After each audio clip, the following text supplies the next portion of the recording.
What is up, guys? This is Kobe here, and welcome to the last video of the 14th anniversary series.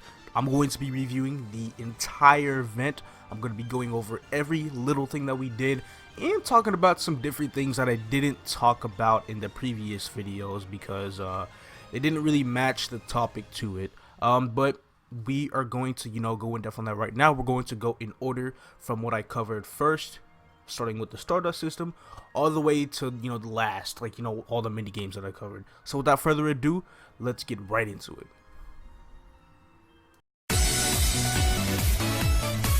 Stardust System, 10 out of 10, no brainer. Let me tell you guys why. I know it's kind of funny that I'm already giving this rating, but 10 out of 10, because this is so much better than coins. I hope from now on they release, getting cool, I quote, coins, well, just quotation marks, coins.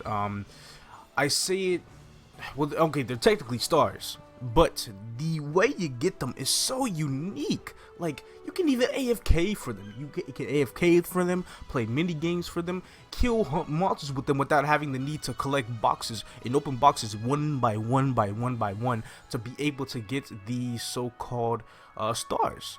And plus, instead of the usual daily cap of 60, there is a daily cap of 200. How is that even? That's more than 3 times higher than it was before. That's why the Stardust System is so good. It's ridiculously amazing. I mean, some items in the coin shop are a tiny bit more expensive because of it, but it's, for it to be at a limit of 300 instead of 200, it's crazy good. The Stardust System is something that needs to stay around for future updates that involve coin shops, and it's amazing. Please don't take this away from us after this. Don't give us the regular coin shops back, please. Now let's talk about the coin shop. There's some new things in the coin shop here and there, but most of it is recycled. So that kind of wanted me to give it a low rating at first because most of it was recycled. If you saw the coin shop video, there was a lot of stuff that I covered that have been in previous coin shops numerous times. But I decided to up the rating a little bit because of some iconic items that I saw in there and some really nice items. We're gonna start off with the Maple Galaxy set. Just like last year's anniversary, there was a set that gave stats. So in this year's anniversary, they gave a set with stats as well. Let's talk about the mastery books now. As you know, there's a limit of 3 mastery books or 5 in various coin shops, but this one they decided to give us 10, like a bundle of 10. And plus, they're tradable, which is really good. So the limit of mastery books you can get in this coin shop is 13 of mastery book 20 and 13 of mastery book 30, which is really nice. And they're tradable, so you can make some money off of that.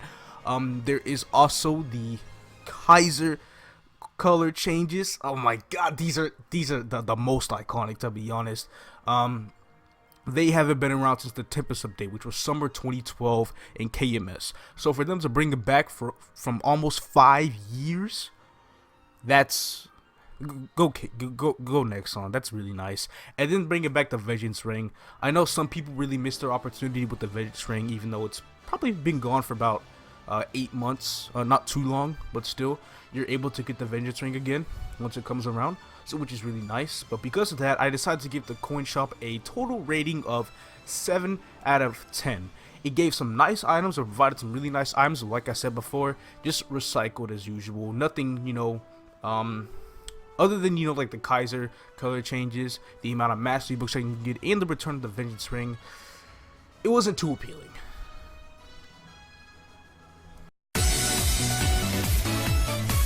Now we talk about the mini games, and oh boy, man, the mini games, basically I'm going to be taking the numbers that I get from each game and then adding them up by 4 and then dividing by 4 to get the average of the mini games.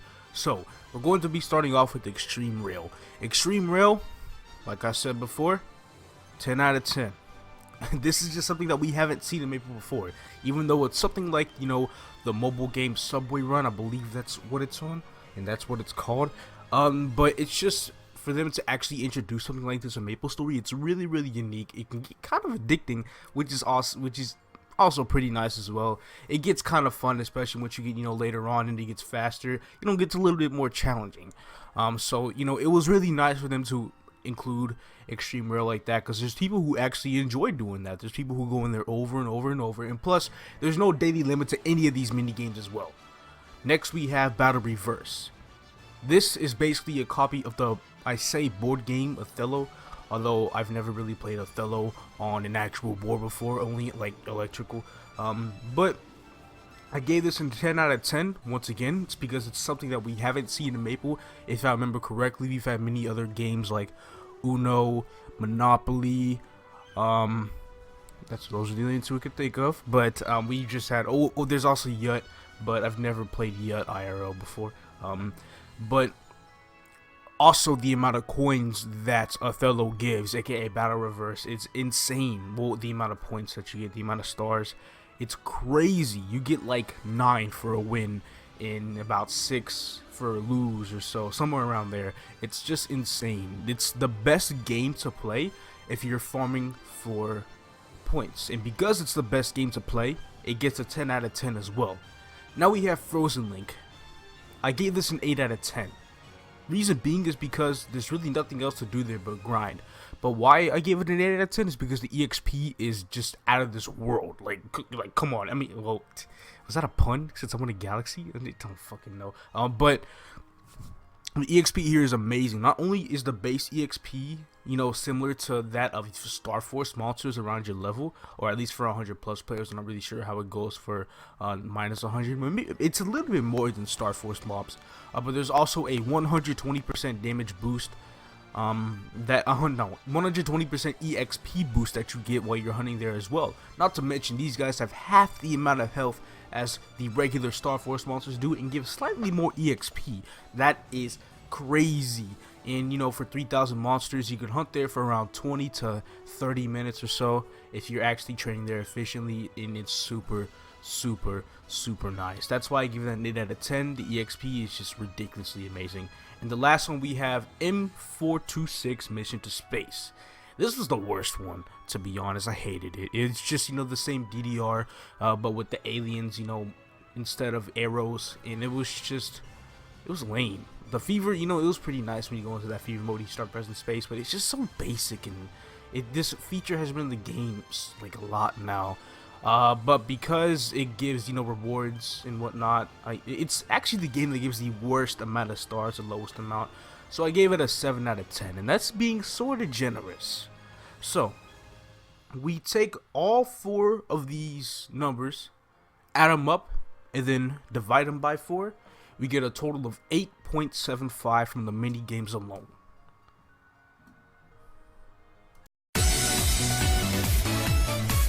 Now I'm going to talk about what I have not talked about in any of these videos at all. The rewards that you get that excludes the coin shop. Now first off, there is an achievement system, which is actually in your star tab right here. The achievements consist of 5 different things for you to do, and they're all based off of the mini games except for the last one. The first one, get a total of 100,000 meters in extreme rail, get 1,000,000 points in M426 Mission to Space, play Othello 20 times, aka Battle Reverse, and fight monsters in the Frozen Ring 10 times. And the last one is log in twice on Sunday. So basically, you log in one time on one Sunday, and then the next week on that Sunday you log in as well, and then you get the ultimate reward. Not to mention, these achievements give a whole bunch of Stardust, which if it gives a whole bunch of Stardust, then it's really nice. Although I believe it's sort of RNG dependent on how much you gain, because from the Mission to Space one I got 30, while my friend got 130. So I'm not really sure how that works, but I did get 100 from the Battle Reverse one, and I believe I got 30 from the Extreme Rail one. I'll let you guys know how much I get once I finish the last 2. But the last thing, once you finish all 5 achievements, you get a title. And like every other event title, it gives the same amount of stats. The 30 boss damage, 30 IED, 20 attack, 50 all stats.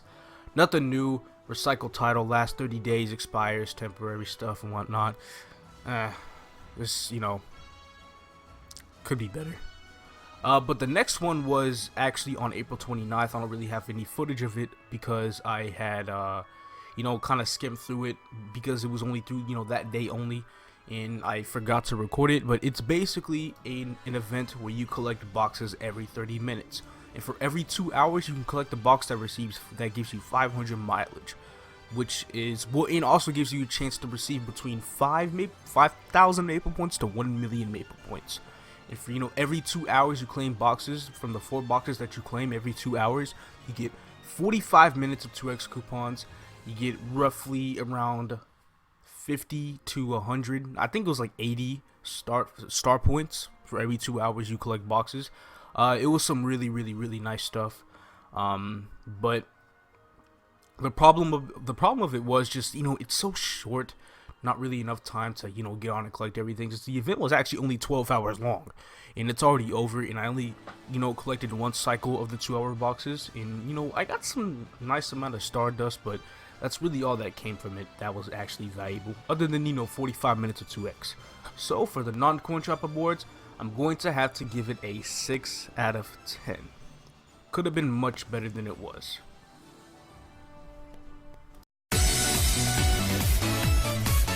And basically, for creativity, we just take each and every, of the 4 that we mentioned, and we take the mean of it all. And that is 31.75 out of 40.